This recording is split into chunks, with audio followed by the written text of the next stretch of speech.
වසංගත වලට අමතර ලෝකයේ මේ ඇති වෙන අර්බුදකාරී බව ලෝක යුද්ධයන් ඊට අමතරව ගත්තා මේ වගේ සෙනසුරු මීන රාශියට ජලජ රාශියට පැමිණීමේ නීති ස්ථානයේ මම ස්ථාන වශයෙන් නීති ස්ථානයේ හැබැයි ජලජ රාශිය මේ ස්ථානට පැමිණීමෙන් ලෝක ඇති වෙන ඝට්ටණය ගැන මම කතා කරා. හැබැයි ඔක කියද්දි හැමෝම බැන්න හැබැයි අද මට කතා කරලා සමාව ඉල්ලනකොට මට ඒ සමාව ඉල්ලන්නේ ඔයගොල්ලෝ වේදනාවෙන්. හැබැයි වේදනාව මගේ ජයග්‍රහණයක් නෙමෙයි. ඒක මගේ වේදනාව තවත් උග්‍ර කරන. මට සමාව ඉල්ලන්න මං කියන්නේ මහම්මද් වැඩසටහන කියන සමාව ඉල්ලන්න අවශ්‍ය නැහැ කිසි කෙනෙක්. ඒක ඕගොල්ලන්ගේ දැනුමේ ප්‍රමාණය අනුව සහ ඕගොල්ලෝ දැක්ක දුර ප්‍රමාණය අනුව තමයි ඕගොල්ලෝ මට තාම ඉවර නැහැ. මොකද සෙනසුරු මීනේ වක්‍රතාවයේ ගෙවෙන මොහොත අර හරියටම නොවැම්බර් මාසයේ 27 28 කියන සීමාව එක තමයි ඔක ගමන් මාර්ගයේ සැකසෙර 29 දක්වා ආවේ. ඒ වක්‍රය වෙනස් වුණු ඇතිවිච්ච සිද්ධාන්තය බලන්න ලංකාවේ. ඒකට තමයි මූලික හේතුවක් කිව්ව මේ ධර්ම රාජ්‍යයක් මේක බෞද්ධයන් ප්‍රමුඛස්ථාන කරගත්ත ශ්‍රී ලාංකයන් ප්‍රමුඛස්ථාන කරගත්ත මේ රටේ ස්වාරීත්වය රැඳිලා තියෙන්නේ. ඒ ආඩම්බරක රාජ්‍ය රැඳිලා තියෙන්නේ ධර්මයේ ප්‍රමුඛ කරගත්ත. ධර්මයේ කිව්වම සිංහල මේ බෞද්ධ රාජ්‍ය වගේම ඉස්ලාම් වේවා හින්දු වේවා අපි ආධ්‍යාත්මික මිනිස්සු. මොකද මේ පෘථිවියේ හරිම සමකාසන්න ස්ථානයක මේ කියන විශ්වයේ මිරකල් එකත් එක්ක සම්බන්ධ වෙන තැනක අපි ඉන්නේ මිනිස්සු. ඒක අමතක වුණා මිනිස්සුන්ට. විපත ස්වාභාවිකයි. හැබැයි පරිසරය ආධ්‍යාත්මිකයි. අනික තමයි ලංකාවේ භික්ෂුන් වහන්සේලා යුග ගානක් තිස්සේ මේක රකින්නවා. අමතක කරන්න එපා. කාලිංග මාග සමයේ චෝල ආක්‍රමණවලදී ඊට මාතලේ අලුවිහාර කාලේදී මේ හැම තැනකම භික්ෂුන් වහන්සේ රැකගෙන ආවේ. මේක ධර්මයේ ස්ථානගත කරපු රාජ්‍යයක්. නිකම් බුදුරජාණන් වහන්සේලා වැඩම කරලා මේ ධර්මයේ මෙච්චර සුරක්ෂිත කරලා මේ රටේ මිනිසුන්ට මෙච්චර බණපද අහන්න තියලා මෙච්චර ගැඹුරු ධර්මයක් ඉතිරි කරලා යන්න තරම් මේ රට මෙච්චර බැරවත් උනේ ඇයි? ඇයි මේක යුරෝපේ නෑ? යුරෝපයේ මේ එළියේ ඉන්න මිනිස්සුකින් රටක ඉන්න මිනිස්සුන් අහලා බලන්න ධර්මයේ අදහන්න ධර්මයේ දකින්න එන්න තියෙන හොඳම රට මොකද්ද? ශ්‍රී ලංකාව. ඒක නැති කරන්න එපා. උපන් නූපන් හැම පරම්පරාවකටම ධර්මයේ තියෙන්න ඕනේ. ඒකට අත තියෙන කවුරු හරි වේවා මේක සහ මුලින්ම විනාශලා යනවා. ඒක හේතුව රටේ සමස්තයටම බලපානවා. මේක න්‍යාම ධර්ම පහට පටහැනි කාරණයක් වෙනවා. අන්න ඒක ලියලා තියාගන්න මම කියනවා. ඇත්තටම මේ කොල්ල කෙල්ලෝ ටික ලොකු මෙහෙවරක් කළා. මම හරි සතුටුයි. මොකද මම හිතුවේ පහුගිය කාලෙම මේ 2020 පස්සේ ආපු කොල්ල කෙල්ලන්ට පොඩි ප්‍රශ්නයක් තියෙනවා. ව්‍යසනයකදී ප්‍රශ්නයකදී මානුෂීය බවක් හැඟීමක් නැහැ කියලා. හැබැයි ඇත්තටම දකුණේ ආපු කොල්ල ටිකේ ඉඳන් මේ වෙනකන් ලංකාවට ලොකු මෙහෙවරක් කරා මේ කොල්ල කෙල්ලෝ ටික. මම හරි සතුටුයි මගේ උපන් පරම්පරාව ගැන. මොකද ඔවුන් හිතන විදිහ වෙනස්. මහජන ටීවී එකේ මම කියලා තිබ්බ 117ක් අනිවාර්යයෙන්ම ලංකාවෙන් අතු ගෑවිලා හැඳි ගෑවිලා යන්න ඕනේ. මොකද නැත්තම් මේක හදන්න බෑ කියලා. ඒ වගේම සෙනසුරු මකරහ කුඹරේල එකේ විදිහටම ගියා.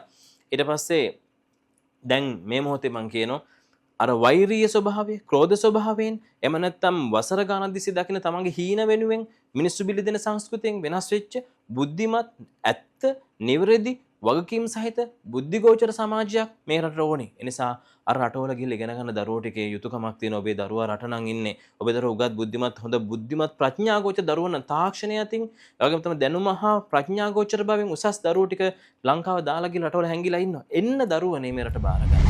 අයිබෝන් ලංකාවේ සියලුම සමීක්ෂණ සියලුම සම්මානවල සියලුම වාර්තාවල අංක 1 ජ්‍යොතිෂ ශාස්ත්‍රවේදියා ඒ වගේම ලංකාවේ අංක 1 අනාවැකිකරු විශ්ව ශාස්ත්‍රවේදී මියුරු සම්පත් ලියනගේ සමගින් විශේෂ වැඩසටහනකින් අපි ඔබ හමු වෙන්නේ මේ වෙලාවේ රටම ව්‍යසනයකටපත් වෙලා තියෙන මොහොතක් රටම ශෝක වෙන මොහොතක් රටම විපතටපත් වෙලා ඒ කම්පණයෙන් සිටින මොහොතකයි අපි කතා කරන්නේ හේතුව තමයි ඔහු මීට මාස ගණනාවකට කලින් මේ අනාවැකිය ගැන ඔහු ප්‍රකාශ කරනවා ඒක මේ වෙනකොට සමාජ මාධ්‍යයේ වෛරල් වෙනවා අපි හේතු හොයා යන්න ලෑස්ති මේ අනාවැකියෙන් පස්සේ මින් ඉදිරියට රටට මොකද වෙන්නේ මේ සෙනසුරුගේ බලපෑම නිසා මේ රටේ සිද්ධ වෙන හානිය මේ රට ගොඩ එන්නේ කොහොමද කියන විශේෂ සාකච්ඡාවත් එක්කයි අපි එකතු වෙලා ඉන්නේ ලංකාවේ පිනකල් සම්මානයෙන් පිදුම් ලද ඒත් එක ඒෂියන් මිරකල් සම්මානයෙන් පිදුම් ලද টොප් 100 සම්මානය ඒත් එකම ශපාය සම්මානය මේ වගේ සම්මාන ගණනාවකින් පිදුම් ලද ජ්‍යොතිෂ්‍යවේදියෙක් විතර ලංකාවේ අංක 1 කිසිම තර්කයක් නැති ජ්‍යොතිෂ්‍යවේදියා මියුරු සම්පත් ලියනගේ ඔහුගේ අනාවැකි නැවත නැවතත් අහුරු කරනවා ඔහුගේ ජනතා විශ්වාසය ඔහු දිනාගෙන ඉදිරියට එන බව. හැබැයි මෙතනින් එහාට ඔහුගේ අනාවැකි උපයෝගී කරගෙන අපි සූදානම් මේ රටේ කොතනටද යන්න ඕනේ මොකක්ද අපි තීරණය කරන්න ඕන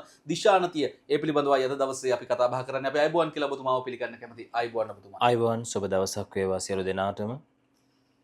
මං කැමති අපේ රටම කම්පණයෙන් ඉන්න වෙලාවක ඔබතුමා මීට මාස ගණනාවකට කලින් කියන මේ අනාවැකිය හරියනවා. ඔබතුමා කතා කරනකොටම කිව්වා මේ අනාවැකිය හරියන එක ගැන මට තියෙන කනගාටුවක්. හැබැයි ඔබේ අනාවැකිය ප්‍රකාශ කරා. දැන් ඒක වෛරල් වෙනවා මේ වීඩියෝ එක. ඒ හරියට මේ දින වකබානුත් එක්ක කියපු අනාවැකිය. අනිවාර්යයෙන්ම. තවත් ඒක කනගාටුව ලොකු කාරණයක්. මොකද හේතුව කෙනෙක්ට සතුට වෙන්න පුළුවන් තමන්ගේ අනාවැකියක් හරි ගියාම. හැබැයි අනාවැකිය හරි ගියේ හොඳ අනාවැකියක් නෙමෙයි. එනිසා ඒ අනාවැකිය ගැන මම කනගාටු වෙන දරුණු ලෙසට දැඩි ලෙසට ඒ වගේම තමයි ඊට කලින් 2019 දී කොවිඩ් වගේ වසංගත වෙන කාලේදී එක්තරා බැක්ටීරියා එකක් පපුව පෙනහළු අතරින් ගමන් කරමින් ඇති වෙන ආසාත්මික තත්ත්වය ගැන කතා කරනකොට මම ITN එකේදී ඒ කතා කරපු දෙයින් පස්සේ ඇති වෙච්ච කොවිඩ් ගැනත් මම බොහොම සෙන් කනගාටු වුණා. ඒ වගේම මේ මොහොතේත් කනගාටු වෙනවා. මොකද මට අවශ්‍ය මගේ කියව අනාවැකිය හරියන්න නෙමෙයි. ඒක යම් තාක් දුරට පාලනය කරන්න පුළුවන් තැනකට මේ රට දියුණු වුණා නම් මට අන්නේ සතුට තමයි ඊදාට භුක්ති විඳින්න ඕනිකම තිබුණේ. මොකද අපිට උපද්‍රව ස්වාභාවික වශයෙන් එනවා. ඒක සාමාන්‍ය දෙයක්. හැබැයි පාලනය කර ගැනීම දක්ෂ විය යුතුයි පරිපාලකයන් විසින්. ඒක තමයි මම දරන මතය සහ මගේ අදහස. ඒක නොවන කල්හිදී ඒ වේදනාව අපි හැමෝටම දරන්න සිද්ධ වෙනවා. නිසා යම් විදියකින් මේ අනාවැකිය මම කියද්දි බොහෝ දෙනෙක් මට එදා ගැරහෙව්වා. ආපහු කොවිඩ් වගේ වෙන්න විදිහක් නැහැ. එහෙම වෙන්නේ කොහොමද? ඒක ඇහුවා මම කිව්ව තර්කේ මන් දීපු උත්තරය පිළිගත්තේ නැහැ ගොඩක් දෙනෙක්. මම කිව්වා ලංකාවේ ආසන්න යුග කීපයටම අයිති වෙන්නේ වෘශ්චික ලග්නෙන් නායකත්වය. ඒ 2008ටම 19න් පස්සේ වෘශ්චික ලග්නෙ තමයි නායකත්වයට පත් වෙන්නේ ගෝඨාභය රාජපක්ෂ මහත්මයා. ඊට පස්සේ ආපහු 2008ටම 24 වසරේදී සැප්තැම්බර් මාසයේ 21 වෙනි දවසේදී පරිපාලනයට එන්නේ වර්තමාන අනුකුමාර සේනානායක මහත්මයා වෘශ්චික ලග්නෙන්. ඒ වගේම ඒකම බලන්න ලෝකෙ පෙරලිලා දැන් ආවා ඉන්දියාවේ මෝදි මහත්මයා වෘශ්චික ලග්නෙන් අරහෙන් ආවා ඇමරිකාවෙන් ඩොනල්ඩ් ට්‍රම්ප් මහත්මයා. ඒ වගේම ලෝකේ කැළඹෙන විදිහ අනුව සෙනසුරු උඩ ස්ථානයේ අපි කතා කරන කුම්භ රාශිය ලංකා කේන්ද්‍ර ස්ථානයේ මකරයෙන් කුම්භයටත් කුම්භයෙන් මීනටත් එන මේ කල්හිදී ඇතිවෙන ලෝකයේ පිළිබඳව වසංගත වලට අමතර ලෝකයේ මේ ඇතිවෙන අර්බුදකාරී බව ලෝක යුද්ධයන් ඊට අමතරව ගත්තා මේ වගේ සෙනසුරු මීන රාශියට ජලජ රාශියට පැමිණීමේ නීති ස්ථානයේ මම ස්ථාන වශයෙන් නීති ස්ථානයේ හැබැයි ජලජ රාශිය මේ ස්ථානට පැමිණීමෙන් ලෝකයේ ඇතිවෙන ඝට්ටනය ගැන මම කතා කරා. හැබැයි ඔක කියද්දි හැමෝම බැන්න හැබැයි අද මට කතා කරලා සමාව ඉල්ලනකොට මට ඒ සමාව ඉල්ලන්නේ ඔයගොල්ලෝ වේදනාවෙන්. හැබැයි වේදනාව මගේ ජයග්‍රහණයක් නෙමෙයි. ඒක මගේ වේදනාව තවත් උග්‍ර කරන. මට සමාව ඉල්ලන්න මං කියන්නේ මහම්මද් වැඩසටහන කියන සමාව ඉල්ලන්න අවශ්‍ය නැහැ කිසි කෙනෙක්.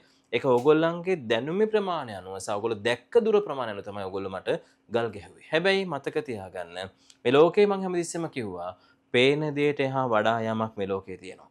මම සර්ව බලධාරී දෙවියන් වහන්සේ නෙමෙයි. හැබැයි මේ ලෝකයේ සිදුවෙන යම් දෙයක් මම ලෝකෙට කියනවා ඒ දේ ආකාරයෙන් සිද්ධ වෙන. ඒක ජීවිතයේ කෙනෙක්ගේ ජයග්‍රහණය, තමන්ගේ ලෝකෙට ආපු ඩියුටි එක, ඒ වගේම තමයි තමන්ගේ පුද්ගල වශයෙන් ගත්තත්. ලෝකේ පරිපාලන වශයෙන් ගත්තා. නායකත්වයන් බිහිවන රටාව, නායකත්වයන් ඇති වෙන විදිය, නැති වෙන විදිය සහ අලුත් නායකයන් පහළ වෙන විදිය. ඕක මම කියනකොට හැමෝමට ගරහනවා, බයිනවා. හැබැයි ඔක උනාට පස්සේ හැමෝමට ආදරය කරනවා. හැබැයි අය මට බොහෝසේ නෑ ඊට පස්සේ වේදනාවටපත් වෙලා. දැන් පහුගිය කාලේ තමන්ගේ ගෙදර සමාජිකයෝ එක්කෙනා දෙන්න අඩු වෙලා මට කතා කරද්දි මට ගැරහෙව්වා කියන වචනේ කියද්දි මට දැනෙන දේ සතුටක් නෙමෙයි. කවුරු හරි මම එච්චර කුහක ආත්මార్థකයි මිනිස්සෙක් නෙමෙයි.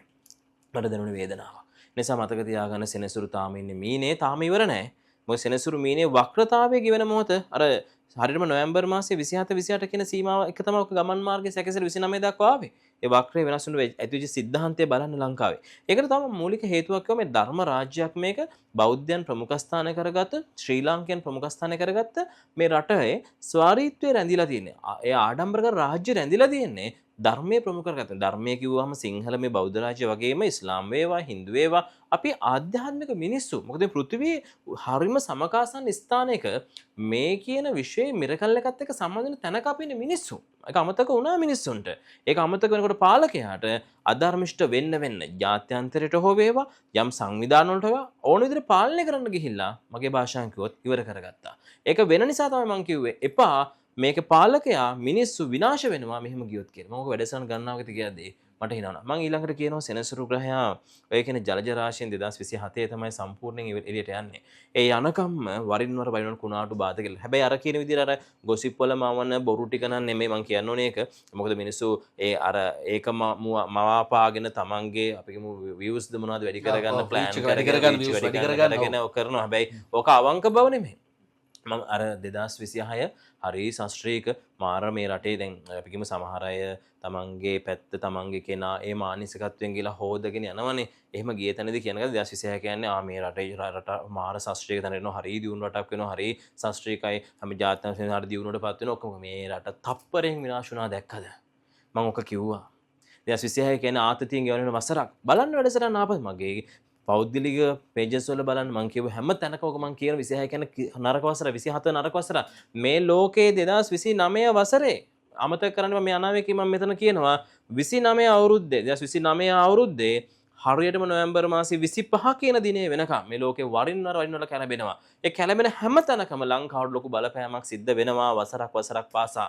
ඒක නතර කරන්න නම් පාලකයා ධර්මිෂ්ඨ විය යුතුයි. පාලකයා කුහක වුණොත්, අධර්මිෂ්ඨ වුණොත්, පාලකයා දැඩි වුණොත් ඒක මිනිස්සුන්ගේ ජීවිතවලින් වන්දි ගෙවනවා. එහෙනම් විපත ස්වාභාවිකයි. හැබැයි පරිසරය ආධ්‍යාත්මිකයි. ඒ නිසා මම මේ කියන කතාව හරිය ගැඹුරුයි. ඒක තමයි යථාර්ථය. මේ වෙනකොට මේ ලංකාවේ මේ විපත් වලට තියෙන හේතු සාධක ඔබතුමා කියනවා වගේ දැන් පාලකයා ධර්මිෂ්ඨ වේ යුතුයි. හරි. පැහැදිලිව. මිනිස්සු සමහර තැන්වල මිනිස්සු කරපු මහා වැරදි ක්‍රියා නිසා ඒක දේශපාලනයට සම්බන්ධ වෙන්න පුළුවන්. රටේ මිනිස්සුන්ගේ ක්‍රියාකාරකම් වලට සම්බන්ධ වෙන්න පුළුවන්. ගස් කපනවා, අලි මරනවා, බුදු පිළිම අත්තරන් උඩ පහුගිය කාලෙම දැක්ක වෙ ටිකනේ. ගස් කපනවා, අලි මරනවා. බුදු පිළිම ටික උස්සන්න ගිහලා හිරෙත් දෙන්න. මම මේ කවුරු හරි හිතනවා නම් මේ ආණ්ඩුවට වරින් වර මම ගහනවා කියලා මම මේ ආණ්ඩුවට විරුද්ධයි කියලා මේ ආණ්ඩුව එනවා කිව්වේ මම. ඡන්දෙ දෙන්න කිව්වේ මම. මගේ වැඩසටහන මම කිව්වේ. මගේ ගෙදර මිනිස්සු යව්වේ මම. වැරදි නම් වැරදි කියන්න පුළුවන් කොන්දක් කෙලින් තියෙනවා. මොකද මේ රට මේ ඉන්න 159 විතරක් නෙමෙයි වන්දි ගෙවන්නේ. සමස්තයක් වන අපි හැමෝම.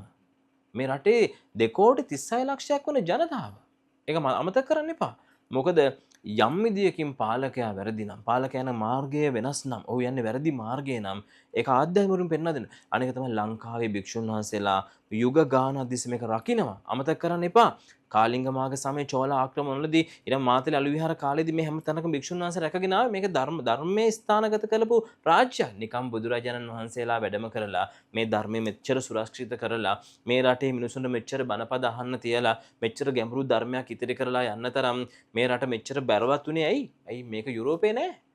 යුරෝපේට මේ එළියේ ඉන්න මිනිස්සුකින් රටක ඉන්න මිනිස්සුන් අහලා බලන්න ධර්මයේ අදහන්න ධර්මයේ දකින්න එන්න තියෙන හොඳම රට මොකද්ද? ශ්‍රී ලංකාව. ඒක නැති කරන්න එපා. උපන් නූපන් හැම පරම්පරාවකටම ධර්මයේ තියෙන්න ඕනේ. ඒකට අත තියෙන කවුරු හරි වේවා මේක සහ මුලින්ම විනාශලා යනවා. ඒක හේතුව රටේ සමස්තයටම බලපානවා. මේක න්‍යාම ධර්ම පහට පටහැනි කාරණයක් වෙනවා. අන්න ඒක ලියලා තියාගන්න මම කිව්වා කියලා. මේ ආණ්ඩුව මේ තියෙන වැඩපිළිවෙල දැන් ආණ්ඩුව කියන කතාව අපි බිඳුවේ ඉඳන් නැවත නැගිටින සිද්ධ වෙලා තියෙනවා. කියන්නේ මේ රට බිඳුවට වට ගන්න එපා. බිඳුවට වට්ටගෙන නැගිටින්න යන්න එපා. බිඳුවට යන්න ඕනේ නැහැ කවුරුත්. මේ රටේ මං හිතන්නේ වැස්ස නැත්තේ නෑ. වැඩිපුරත් වෙලා තියෙන්නේ දැන්. වැස්ස නැත්තේ නෑ. රටේ ස්වාභාවික වත්කම් නැත්තේ නෑ.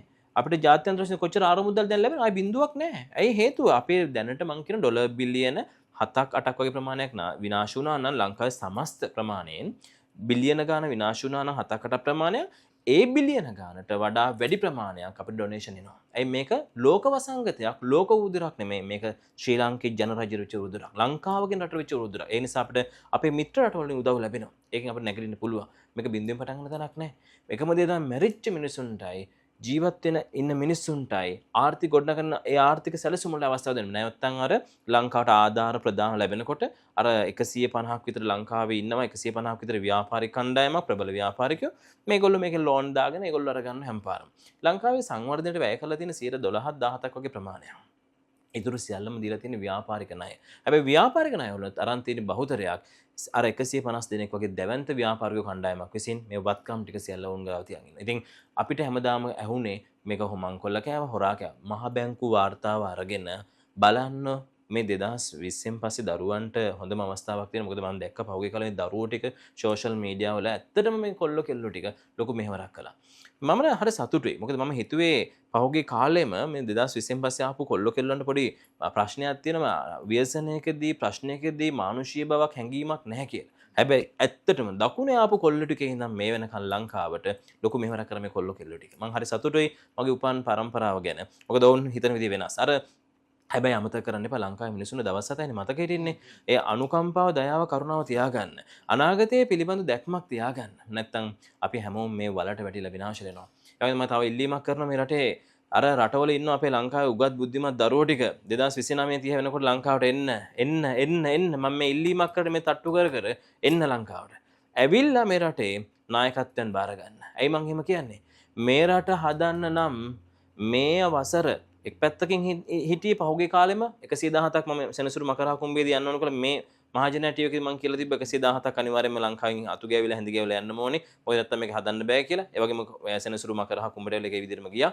ඊට පස්සේ දැන් මේ මොහොතේ මම කියනවා අර වෛරීය ස්වභාවය, ක්‍රෝධ ස්වභාවයෙන් එම නැත්තම් වසර ගානක් දිස්සේ දකින්න තමන්ගේ හීන වෙනුවෙන් මිනිස්සු බිලි දෙන සංස්කෘතියෙන් වෙනස් වෙච්ච බුද්ධිමත් ඇත්ත නිවැරදි වගකීම් සහිත බුද්ධිගෝචර සමාජයක් මේ රටට ඕනේ. ඒ නිසා අර රටවල ගිහලා ඉගෙන ගන්න දරුවෝ ටිකේ යුතුයකමක් තියෙනවා. ඔබේ දරුවා රට නම් ඉන්නේ. ඔබේ දරුවා උගත් බුද්ධිමත් හොඳ බුද්ධිමත් ප්‍රඥාගෝචර දරුවෝ නම් තාක්ෂණය අතින් ඒ වගේම තමයි දැනුම හා ප්‍රඥාගෝචර බවෙන් උසස් දරුවෝ ටික ලංකාව දාලා ගිහලා රටවල හැංගිලා ඉන්නවා. එන්න දරුවනේ මේ රට බාර ගන්න.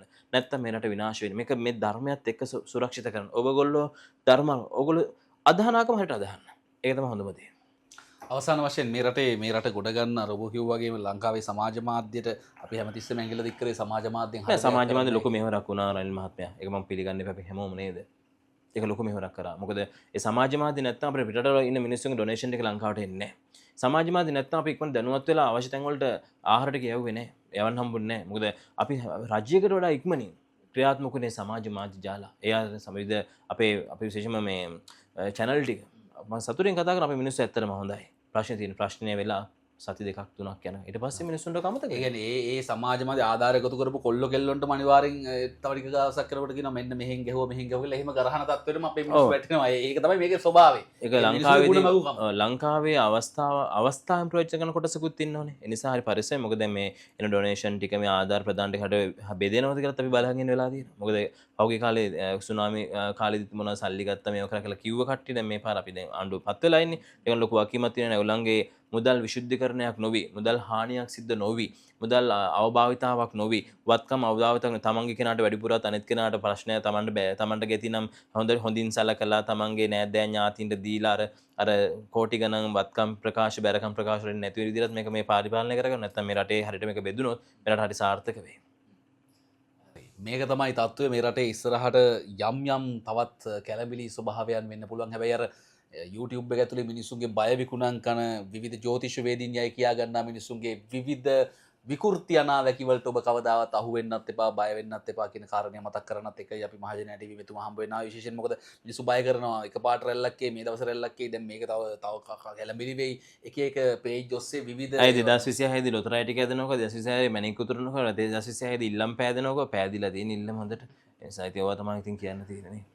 අනිවාර්යෙන් රටක් විදියට නැගිටින්න ඕන තැනදී අපි අත්වල අල්ලගෙන නැගිටින්න ඕනේ. විශේෂයෙන්ම රටක් විදියට අපි හැමෝගෙම මිනිස්සුන්ගේ ජීවිත සුරක්ෂිත කරන්න ඕනේ. මේක රජයේ වගකීමක්, තනිව මිනිස්සුන්ගේ වගකීමක්. ඒ වගකීම හරහා අපි සියලු දෙනා වග වෙන්න ඕනේ මේ රට වෙනුවෙන් තමන්ගේ යුතුයකම ඉටු කරන්න. බොහොම ස්තුතියි අංකයේ විශ්ව ශාස්ත්‍රවේදී මියුරු සම්පත්ලේනගේ මහත්මයාට. තවත් දවසකින් මෙවැනි ආందోලනාත්මක කතා බහක එක මහජනයා ටීවී තුලින් ඔබ හමු වෙන බලාපොරොත්තු වෙන අදට අපි අයිබෝන් කියලා සමු ගන්නවා. අයිබෝන් සියලු දෙනාටම.